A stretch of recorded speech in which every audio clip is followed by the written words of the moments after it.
एक नया नेता पैदा हो गया है बंगाल में, वो नई बाबरी मस्जिद बनाने के चक्कर में लगा हुआ। उनसे पूछिए नमाज के फराइज क्या, उसको वो भी याद नहीं। मेरे ख्याल से उसको अत्तहियात दुआए कुनूत भी याद नहीं होगा, और वो चला बड़ी मस्जिद बनाने के लिए। खाया इतना है कौम का कि पेट बाहर निकला हुआ उसका। कौम को इंसाफ देने के लिए चला। 23,000 मासूम मुस्लिम लड़कियां जो प्रोस्टिट्यूट के धंधे में धकेल दी गई है बंगाल में, उनके लिए आवाज नहीं बुलंद किया आपने अभी तक। कम से कम 19 नौजवान बंगाल की धरती पर ऐसे हैं जो जेल के सलाखों के पीछे बंद हैं और वो मासूम हैं। उनके लिए आपने आवाज बुलंद नहीं की। और हमारी ये कौम, हां मस्जिद बन रही है, चलो ईंट ले लेकर। अरे मस्जिद बनाने से ज्यादा, मस्जिद नहीं बनाओगे अगर तो अल्लाह नहीं पूछेगा, लेकिन नमाज नहीं पढ़ोगे तो अल्लाह पूछेगा। मस्जिद बनाना फर्ज नहीं है, नमाज पढ़ना फर्ज है। नमाज पढ़ने के लिए अगर आपको कोई मस्जिद या कोई दीवार न मिले तो किसी बयाबान जंगल में किसी दरख्त के नीचे पाक और पवित्र जमीन के ऊपर भी नमाज पढ़ोगे तो नमाज कबूल हो जाएगी आपकी। लेकिन क्या है ये, उसको गद्दी चाहिए, गद्दी। ऐसे बहरूपियों से कौम को बचाने की जरूरत है। ऐसे बहरूपियों को हम लोग खामखा, पता नहीं क्या हो गया इस कौम को। जज्बाती तकरीर हुई, वाह वाह क्या बात कह दी, क्या बात कह दी कि भैया बाबरी मस्जिद बना रहा है, बाबरी मस्जिद बना रहा। कौन है बाबर? रोल मॉडल, मजूसी किस्म का आदमी था वो। बाबर बादशाह था। मादूद चंद मुगल एम्पायर में कुछ ही बादशाह ऐसे हैं कि जिनका तज़किरा हम कर सकते, जिनमें से एक नाम आलमगीर औरंगजेब रहमतुल्लाहि अलैह के। उनके अलावा हम किसी बादशाह को नहीं मानते हमारा रोल मॉडल। इसलिए उनको न मस्जिद, न कुरान, न हदीस से प्यार था। उनको गद्दी चाहिए थी। दीन इलाही को लाने वाला कौन? अकबर बादशाह मुस्लिम था, हदीस से मोहब्बत थी, लेकिन आखिर वक्त में इनके दिमाग में ऐसा भूसा भरा कि एक तरफ ये कहा कि हिंदू धर्म भी अच्छा है, क्रिश्चियन भी अच्छा है, इस्लाम भी अच्छा, दोनों तीनों को मिला करके एक धर्म बना दिया, दीन इलाही, दीन अकबरी। कौन था अकबर? मुस्लिम बादशाह था, मुस्लिम बादशाह। शेख अब्दुल नबी इनके शेख, हदीस के जानकार थे, लेकिन अमानतदारी से काम नहीं लिया था। इसीलिए हमारा रोल मॉडल कोई बादशाह नहीं। मस्जिद का नाम रखना है तो मस्जिद अब्दुल्ला रखो, मस्जिद का नाम रखना है तो अम्मा आयशा के नाम पर रखो, मस्जिद का नाम रखना है तो किसी सहाबी के नाम पर रखो। लेकिन नहीं समझते, क्योंकि वक्त आ गया है ना, वक्त आ गया है डुगडुगी बजाने का।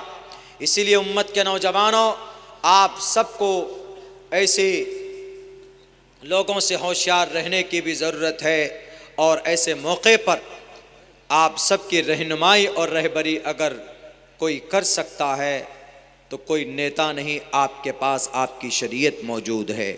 इससे जुड़िए, इंशाअल्लाह आपकी मस्जिद की भी हिफाजत होगी, आपके मदरसों की भी हिफाजत होगी।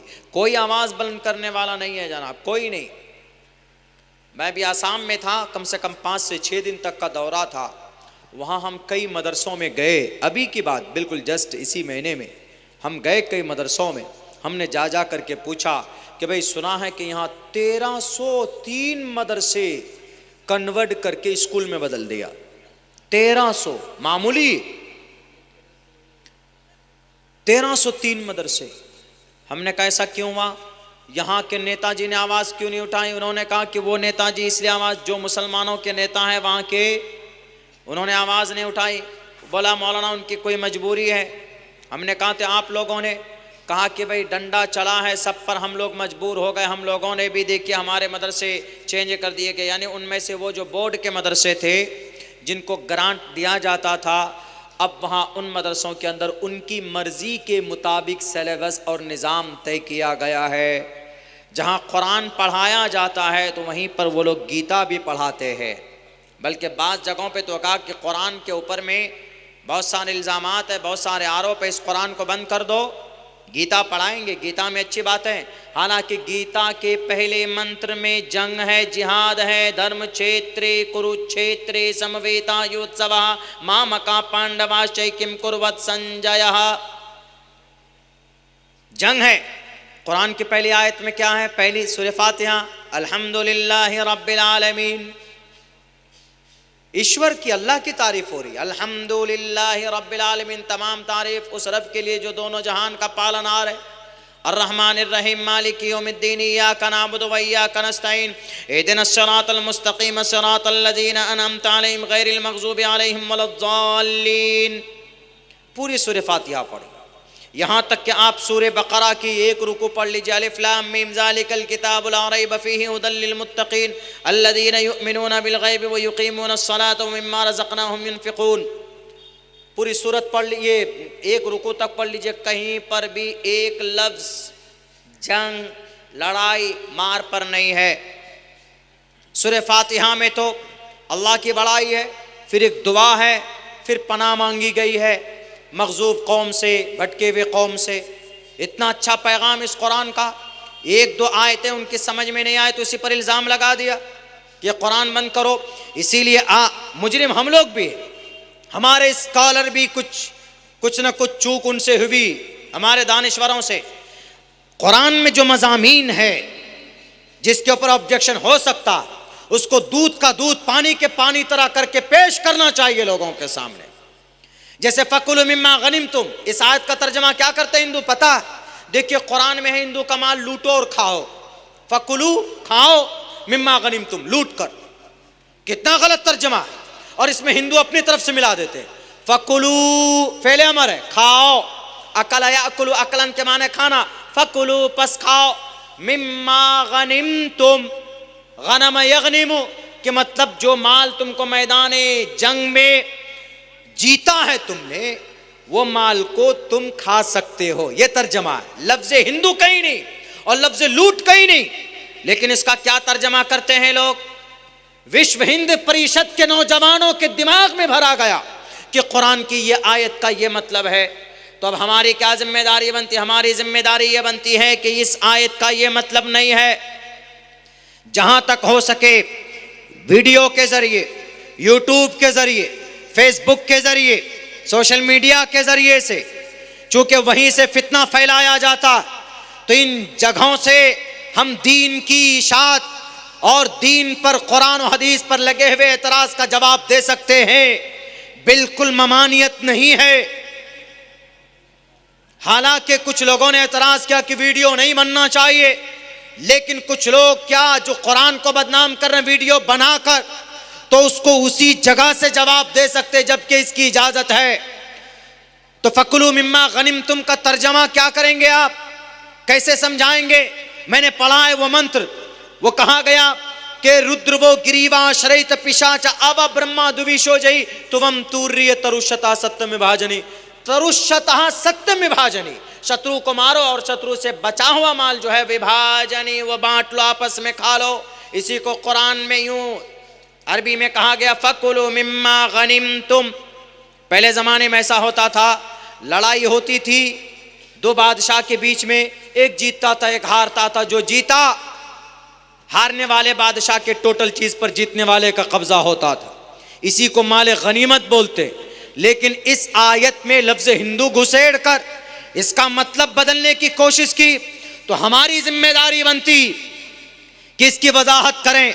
हम लोग बहुत बाद में जागते, बहुत बाद में जागते। कुरान पर यही लफ्ज़ जिहाद के ऊपर बहुत सारे वाबेला मचाए गए कि अरे नबी ने तुम्हारे 9 जंग में नबी गए। उन लोगों को बताने की ज़रूरत है कि नबी पाक अलैहिस्सलातु वस्सलाम जंगे बद्र में पहल नहीं की थी। अबू जहल आया था जंगे उहद के अंदर में, कुफ्फार मक्का बदनाम इंतकाम लेने के लिए आए थे। कम से कम 9 जंग में आप अलैहिस्सलाम गए, लेकिन जरा बताओ मोहम्मद रसूलुल्लाह ने अपने तलवार से किसी को मारा क्या? नहीं मारा। और जब कोई किसी की जान की जान आ जाए खतरे पे तो उसकी जान की अपनी हिफाजत के लिए मैदान में निकलना पड़ता। नबी ने यही काम किया। अगर ये पाप है, ऐसा करना गुनाह है, तो फिर क्या कहेंगे आप कि हमारे भारत में बाहर से पड़ोसी मुल्क से आतंकवाद आता है और हमारा भारत का फौज उसको मुकाबला ना करे, जवाब ना दे, तो देश लुट जाएगा, देश खत्म हो जाएगा। जैसे देश की रक्षा के लिए हमारे बल सेनाओं को सर पे कफन बांध कर मैदान में निकलना पड़ता है, ऐसे ही उस वक्त में अल्लाह के नबी अलैहिस्सलातु वस्सलाम ने किया। वरना जनाब मोहम्मद रसूलुल्लाह सल्लल्लाहु अलैहि वसल्लम की 15 साल की जिंदगी में ऐसी कौन सी तकलीफ नहीं है जिसको बर्दाश्त न किया। अरे ताइफ के मैदान में तो खून बहा, नबी ने तब भी किसी को उफ तक नहीं कहा। उनके दोस्त हजरत अबू बकर सिद्दीक को कितना मारा गया, तब भी आपने उफ तक नहीं कहा। आपने किसी को इंतकाम की बात नहीं की। लेकिन खामखा की बात है, कुरान पर इल्ज़ाम लगा देते हैं, और जैसे ही कुरान की बात आती, हदीस की बात आती है, बात आग की तरफ फैल जाती पूरी दुनिया के अंदर। कह रहे हाँ कुरान में ये बातें लिखी थी। ये मौलाना लोग सच बात छुपाते, ये मौलाना लोग सच्ची बात बताते नहीं, इस तरह के इल्ज़ाम लगाते। मेरे भाइयों, मेरे साथियों, बस मेरा कहने का जो मकसद था वो यही था कि जब दुनिया की इतनी बेहतरीन शरीयत हमारे पास है, उसके बावजूद भी हम लोग आज जलील और रुस्वा हैं। उसकी बड़ी वजह यही है कि हम लोगों के दिलो दिमाग के अंदर उसकी कोई अहमियत और हैसियत नहीं है। आज भी आपको अगर इज़्ज़त मिल सकती है तो आपको इसी कुरान से, इसी शरीयत से इज़्ज़त मिल सकती है। अगर आप चाहते हैं कि कामयाब हो जाएं, अगर आप चाहते हैं कि आपको इज़्ज़त मिले, आपको सरबलंदी मिले, तो आप पहले ये तय कीजिए कि भाई अल्लाह तबारक व तआला ने जो कुरान करीम के अंदर कहा है, वला तहिनु वला तहज़नु व अंतुमुल आलौन इन कुंतुम मुमिनीन, तुम ही सरबलंद रहोगे अगर तुम मोमिन बनकर रहो। आज हम लोग जानबूझकर नमाज छोड़ देते थे, आज हम लोग जानबूझकर बड़ी बड़ी गलतियाँ और गुनाह करते हैं। इसीलिए मेरे भाइयों, अगर चाहते हैं कि इस पुरफितन दौर में तमाम बातिल ताकत के सामने में आप यह है कि इज़्ज़त की ज़िंदगी गुजारें, तो आपके लिए ज़रूरी और आपके लिए लाजमी है कि आप इस कुरान और शरीयत के मुताबिक अपनी ज़िंदगी गुजारिए।